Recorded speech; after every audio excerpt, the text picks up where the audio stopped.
Welcome to Fringe Pop 321, the show that believes the world is stranger than we think, but thinking should not be strange.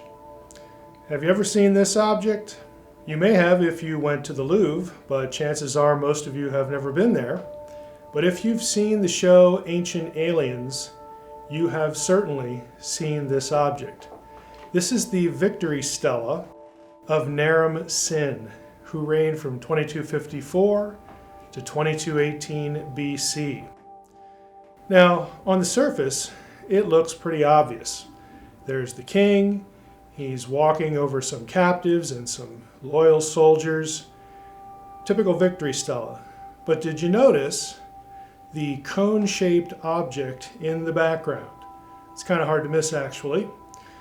Zecharia Sitchin, the famous ancient astronaut theorist, believes and has written that this is actually an ancient rocket ship. You heard that correctly. This would be one of the rockets built by the Anunnaki to come here long, long ago. And apparently, they made a special trip back to give Naram-Sin a victory. So, is this a rocket ship in this ancient Mesopotamian stela? Or is it something else? Well, let's find out. In order to answer the question of whether we have a rocket ship in the Stele of Naram-Sin or something else, we have to look more closely at the stela itself. If you look carefully in this particular view, there are two inscriptions on the stela. One is above the head of the king, that is barely visible. The other one is actually on this cone-shaped object, which Zecharia Sitchin says is a rocket ship. Now, the one on the left is Akkadian. Scholars have been able to translate what is visible of this inscription, and they know the language, and of course they know what it says.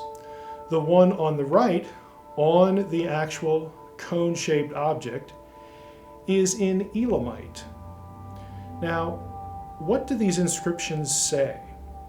Scholars, again, are of course aware what language this is. The inscriptions are obvious, and they have been translated. I would suggest that you might want to read the inscriptions on the stela before you conclude what the object is and what the scene means. Do we have Naram-Sin gazing longingly at his rocket ship because he is one of the Anunnaki hybrid beings left here to rule these puny humans, or do we have something else? The Stele of Naram-Sin, as we mentioned a moment ago, has two inscriptions on it. The one on the left, partially lost, is Akkadian. The one on the right, on the cone-shaped object, is Elamite. Elamite is a language from southwest Iran in antiquity, and that will become relevant as we keep going. Why are there two inscriptions, though? Why two different languages? What do they say?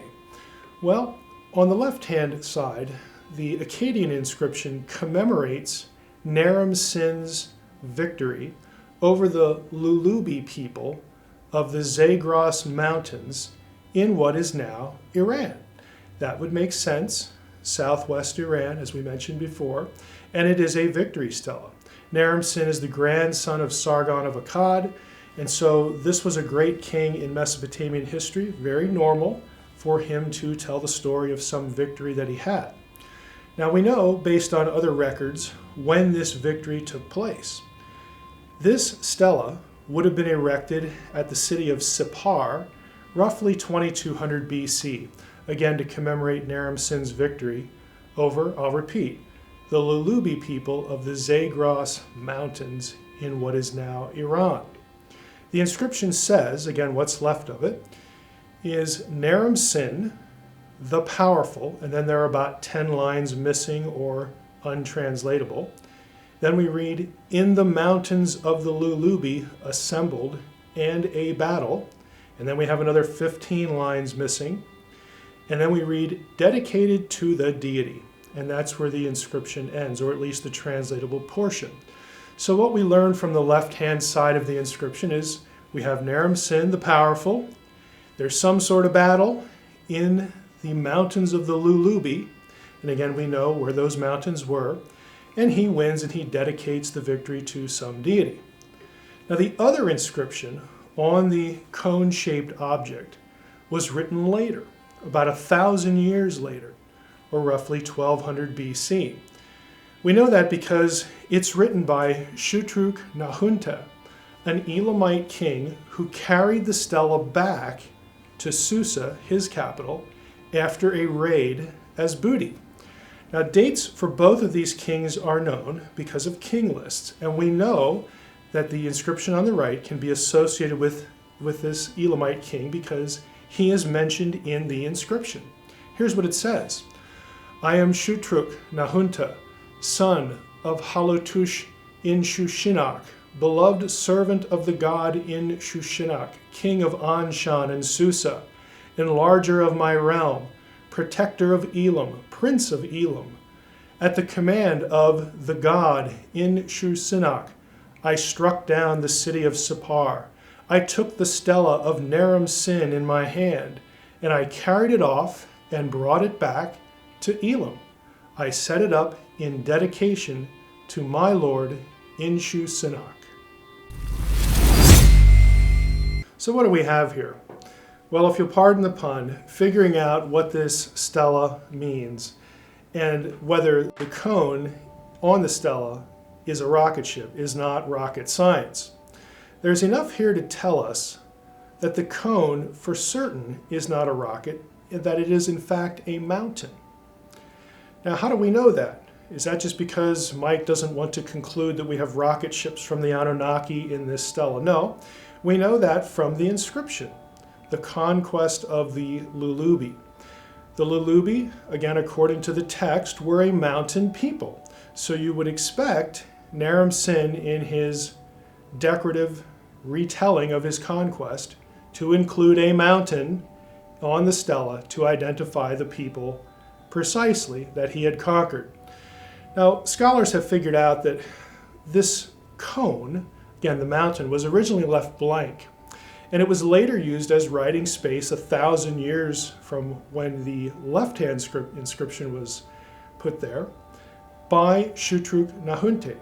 He apparently respected Naram-Sin enough to not just destroy the thing, but instead use the empty space on the mountain to write his own inscription and explain how he, an Elamite, wound up with Naram-Sin's stela. He brought it back home after a raid. So we have no evidence here for a rocket ship on the stela of Naram-Sin. It really produces a fundamental question for us.